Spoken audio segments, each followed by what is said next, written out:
یہ کس قوم سے تمہارا تعلق پڑ گیا ہے؟ ہمارے تو 12-14 سال کے معوذ اور معاذ ابو جہل کی گردن کاٹ کے رکھ دیا کرتے تھے، اور تو بچہ بکرا ذبح کرنے سے ڈرا رہا ہے؟ اس کو کھڑا کر لا کے، قربانی تو جہاد کی ٹریننگ ہے، وہ کھڑا کر، اس کو کہا بیٹا یہاں کھڑا ہو، اللہ کے رستے میں بکرے کی گردن کاٹنی ہے، اگر کوئی شخص خدا رسول کے دین کی مخالفت کرے، کفر کا جھنڈا اٹھائے تو اس کی گردن بھی کاٹنی ہے۔ یہ ٹریننگ ہے بچوں کے لیے۔ یہاں عجیب ماحول ہے، ڈر لگ رہا ہے، پیچھے ہٹ جاؤ، اور جس صاحب کی قربانی ہے وہ بھی کوئی 1.5 کلومیٹر کے فاصلے پہ کھڑے ہیں، دور کھڑے ہو کے دیکھ رہے ہیں، نفیس ہی بڑے ہیں جناب، لطیف ہی بڑے ہیں، کپڑوں کو کوئی قطرہ خون کا لگ گیا تو بڑی مصیبت بن جائے گی۔ اور امیر آدمی، اس کا تو گھر کسائی نے خود فون کیا ہے کہ صاحب سب سے پہلے میں آپ کے گھر آؤں گا، اس کو پتہ ہے کہ منہ مانگی قیمت ملے گی۔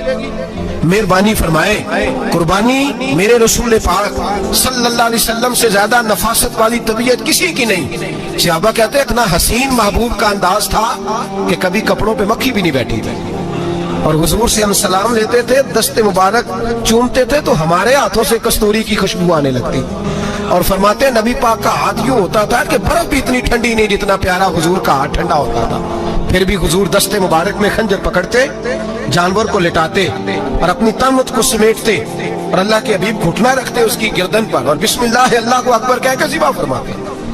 حضور خود دست مبارک سے، تو اتنا زیادہ نازک مزاج ہو گیا ہے کہ اب یہ والی سنت ادا کرنا مشکل ہو گیا تیرے لیے۔ 63 اونٹ ہیں، اور صحابہ کرام علیہم رضوان فرماتے ہیں کہ حال یہ ہے ہم سوچ رہے ہیں کیسے ذبح کریں گے، کیا کریں گے، کیسے گرائیں گے، اور نبی پاک صلی اللہ علیہ وسلم کہتے ہیں ہم ابھی سوچ میں ہی تھے کہ حضور نے چھری پکڑی، خنجر جب حضور نے اٹھایا تو فرماتے ہیں اونٹ دوڑتا ہوا آیا اور نبی پاک کے سامنے آ کے لیٹ گیا۔ فرماتے ہیں اللہ کے رسول نے بسم اللہ اللہ اکبر کہہ کے ذبح کیا، اس نے ٹانگ بھی کوئی نہیں ہلائی، پیر بھی کوئی نہیں ہلایا۔ وہ کسی شاعر نے بڑی عجیب بات کہی تھی، اس نے کہا پھنسی جو دام میں بلبل تو لگی یوں کہنے، کرے گا قتل کیا تو نے جب اسیر مجھے، کباب شمع کے شعلے پہ کیجیو سے یاد، شکل گل نظر آئے دم اخیر مجھے۔ وہ کہتے ہیں بلبل کو شکاری، صیاد شکاری نے پکڑ لیا بلبل کو، تو صیاد سے بلبل کہنے لگی تو نے پکڑا ہے تو قتل تو کرے گا ہی نہیں، کھائے گا تو صحیح، ایک میری منت ہے۔ شکاری کہنے لگا وہ کیا؟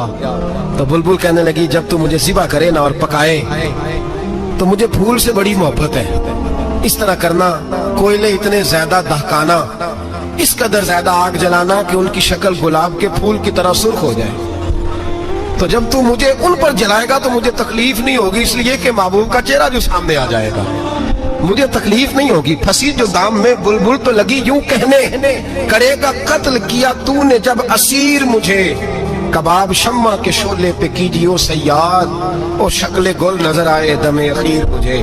اعلیٰ حضرت بریلوی علیہ رحمہ فرمایا کرتے تھے، فرماتے تھے بڑی تکلیف ہوگی جب جان نکلے گی۔ روایتوں میں آتا ہے جس طرح باریک دوپٹہ جھاڑیوں پہ ڈالا جائے، کھینچا جائے تو پھٹ جاتا ہے، یوں تکلیف ہوگی۔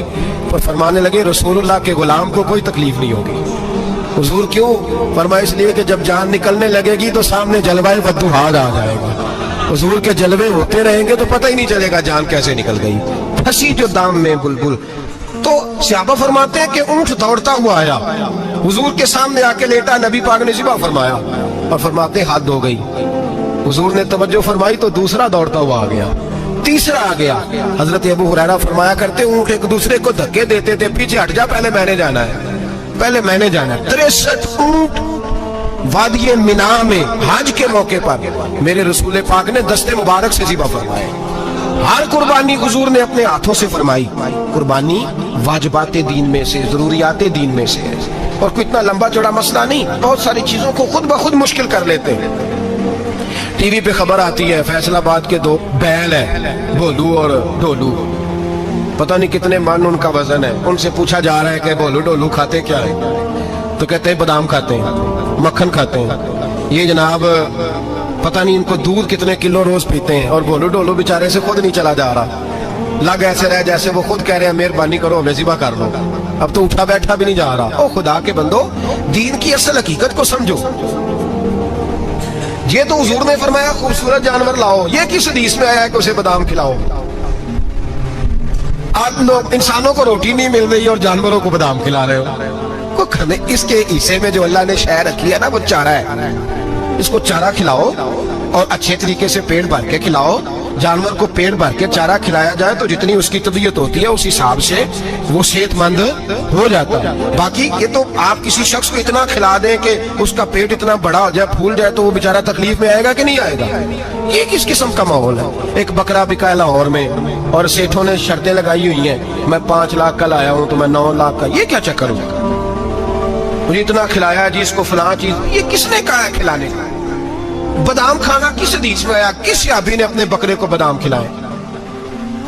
کس نے مکھن کھلایا؟ کس نے پیڑے کھلائے؟ بس کرو, عجیب تماشا لگ گیا.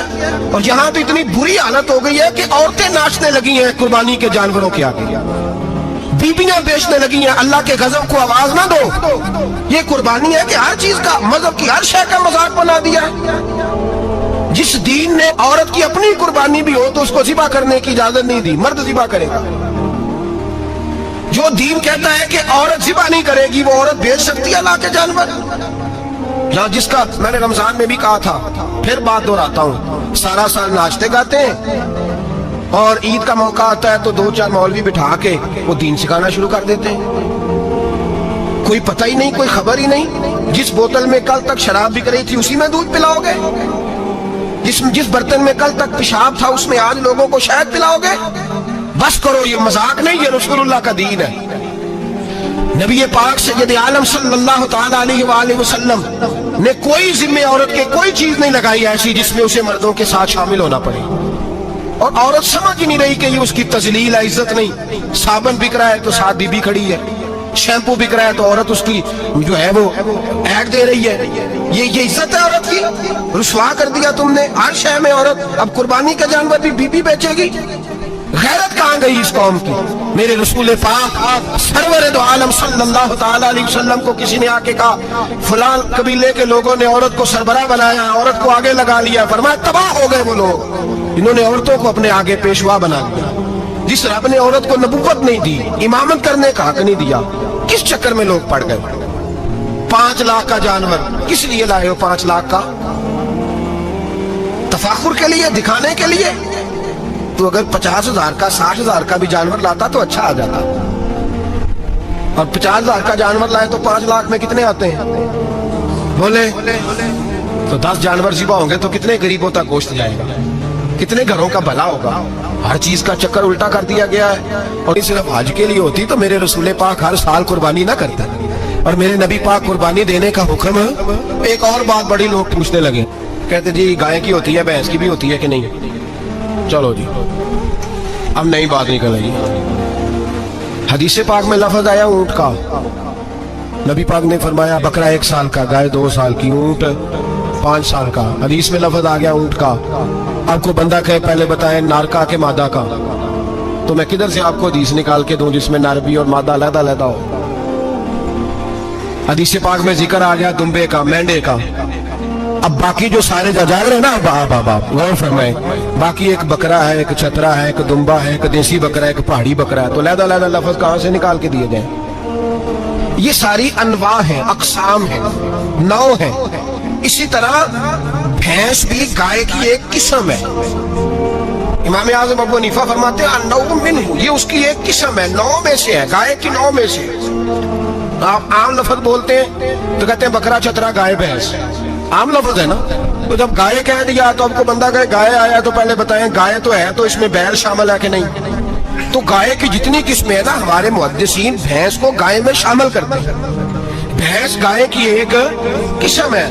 تو نبی پاک صلی اللہ علیہ وسلم نے جب گائے کا لفظ استعمال کیا تو بھینس اس کے اندر آ گئی.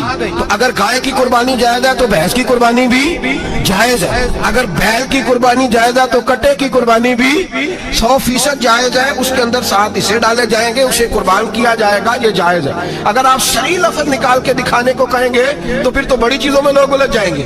پھر کیسے نکالا جائے گا خسی کی جائز ہے کہ نہیں, جو خسی نہیں اس کی جائز ہے کہ نہیں, کھلا کی. تو ان تفصیلات, ہاں بہت ساری چیزوں کی تفصیلات حدیث میں ہیں لیکن ساری چیزوں کی موجود نہیں. اس لیے میرے عزیز یاد رکھیں, بھینس کی قربانی بھی ہوگی, گائے کی بھی ہوگی, بیل کی بھی ہوگی, کٹے کی بھی ہوگی. جن کی نہیں ان کی نہیں. ہم نے کبھی کہا ہرن کی قربانی بھی ہوگی یا مرغی کی قربانی بھی ہوگی. تو حدیث مبارکہ کے اندر جو چیزیں موجود ہیں ان کی جتنی اقسام ہیں ان سب کی قربانی کرنا جائز ہے. اور میرے نبی پاک صلی اللہ علیہ وسلم نے فرمایا جانور خوبصورت ہو، لنگڑا نہ ہو، کانا نہ ہو، زخمی نہ ہو، خوبصورت جانور لاؤ، اس کو لا کے ذبح کرو۔ لوگ کہتے ہیں چلو اتنے پیسے اللہ کے راستے میں دے دیں، تو یہ کافی نہیں کافی۔ مسلم شریف میں، بخاری شریف میں میرے نبی پاک سید عالم صلی اللہ تعالی علیہ وسلم نے فرمایا 10 ذی الحج کو اللہ کی نظر میں ابن آدم کا سب سے پسندیدہ عمل، لیکن نا 10 ذی الحج کو، کل 10 ذی الحج ہے تو بڑے کام ہوں گے، فجر کی نماز بھی ہوگی، تکبیرات تشریق بھی پڑھی جائیں گی۔ آج فجر سے شروع ہو گئی نا، 9 کی فجر سے لے کر 13 کی عصر تک تکبیرات تشریق پڑھی جائیں گی۔ اللہ اکبر، اللہ اکبر، لا الہ الا اللہ، واللہ اکبر، اللہ اکبر وللہ الحمد، اللہ اکبر، اللہ اکبر، لا الہ الا اللہ، واللہ اکبر، اللہ اکبر وللہ الحمد، اللہ اکبر، اللہ اکبر، لا الہ الا اللہ، واللہ اکبر، اللہ اکبر وللہ الحمد۔ کوشش کریں جب بھی پڑھیں 3 بار پڑھیں۔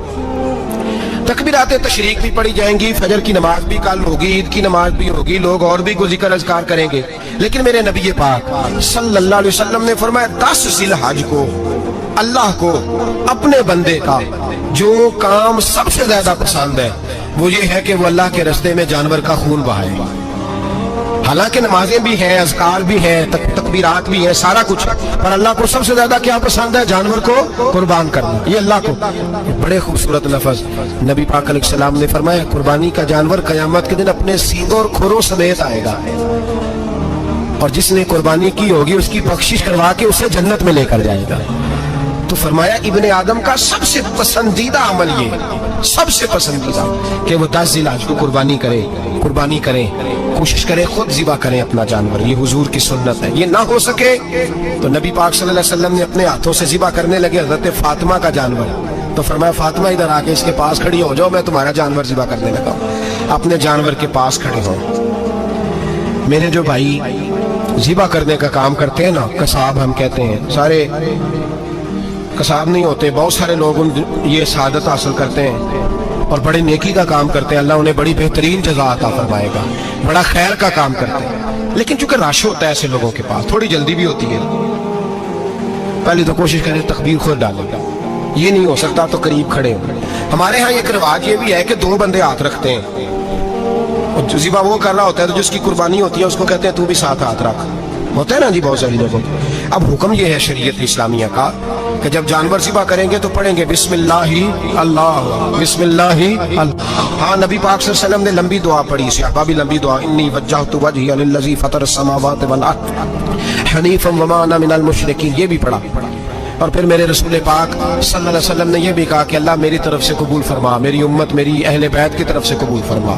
صحابہ جب جانور ذبح کرنے لگتے پہلے یہ دعا پڑھتے، پھر کہتے اللہم تقبل منا کما تقبلتا خلیل کا ابراہیم علیہ السلام وتقبلتا حبیب کا محمد صلی اللہ علیہ وسلم، اے اللہ ہم سے بھی قبول فرما جیسے تو نے حضرت ابراہیم سے قبول فرمائی، اور جیسے اپنے حبیب حضرت محمد صلی اللہ علیہ وسلم سے قبول۔ یہ ساری دعا پڑھیں، اور جب جانور ذبح کرنے لگے تو پھر پڑھیں بسم اللہ اللہ، بسم اللہ اللہ۔ اچھا 2 آدمیوں نے ہاتھ رکھا ہوا ہے، 2 آدمی، اب اگر ایک نے بھی نہ پڑھی بسم اللہ اللہ اکبر تو جانور حلال نہیں ہوگا، دونوں کو پڑھنا پڑے گا۔ یہ مسئلہ یاد رکھنا۔ ایک اور بات بھی بتانی ہے آپ کو، وہ بھی آپ نے یاد رکھنی ہے۔ قربانی کے بڑے جانور میں کتنے حصے ہوتے ہیں؟ 7۔ اب 7 حصوں میں 7 کی نیت قربانی کی ہونی چاہیے، 7 کی۔ 6 حصے ڈال گئے، جو چلے تھوڑے سے زیادہ امیر لوگ نہیں تھے، نارمل تھے، انہوں نے 6 حصے ڈال لیے۔ 7واں امیر آدمی تھا، اس کو جا کے کہا یار ایک حصہ نہیں مل رہا، تو چل تو نے تو 2-3 بکرے لیے ہوئے ہیں، تو بھی شامل ہو جا۔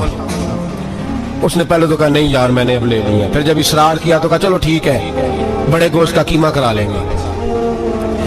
تو اس طرح کرو، ڈال لو میرا بھی حصہ۔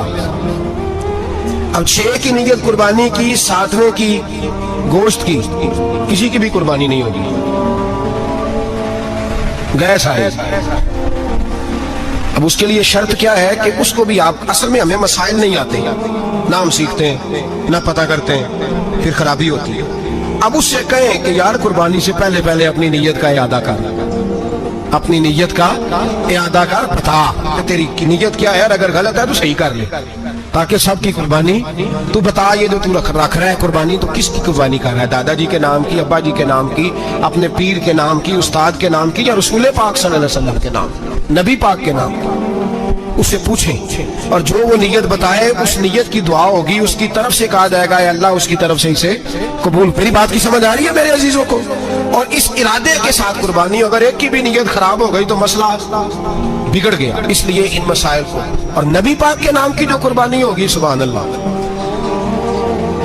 میں کرامات کا زیادہ قائل نہیں، ہم کرامات کے نہیں کیفیات کے قائل ہیں، کیفیات کی. اور دین ویسے بھی لفظوں کا نام نہیں، کیفیت کا نام ہے.